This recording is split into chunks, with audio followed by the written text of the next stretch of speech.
来继续来看这个台南市国民党的市议员蔡宗和批评着赖清德歹带头，把政治带入去校园。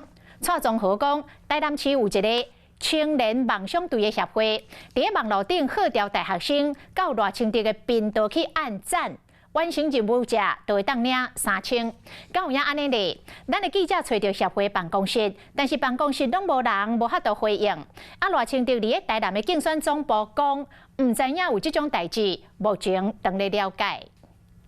应该是拆掉了，要拆就代表不可以嘛。国民党台南市议员市政质询，提民进党总统候选人赖清德的本选，骂赖清德带头教歹囡仔大细。这样是可以吗？用在那个里内的公告栏，这样是可以的吗？我们可以去拆除。市长黄伟提发声，讲爱听，不过蔡宗和个要了，还有政治进入校园的进行。卡赖清德去追踪这些账号，我就可以领到3000块，这样子是正确的价值观吗？蔡宗和讲，一个叫做台南市青年梦想队协会，伫咧网络顶招大学生，伫咧时间内完成任务，甲赖清德市站楼会地当领到3000，感觉因安尼做唔对。这5篇都是针对同一个候选人，有指定特定候选人的这种模式。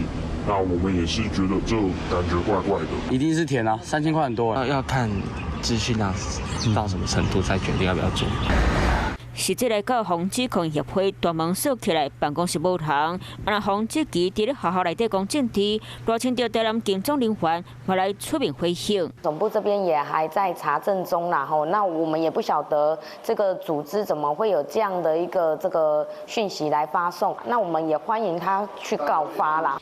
蔡宗和讲，协会7月成立，9月捌改名过，理事长是一个张先生，认为社会局有必要去了解一下。社会局回应社团有家己选进党的方向，政府的立场是中立，伊嘛去了解过程，敢有收钱，或者是靠募款的行为。 Hello， 我是雷亚，想要抢先掌握最及时的新闻资讯吗？赶快订阅、按赞、开启小铃铛，锁定华视新闻 YouTube 频道。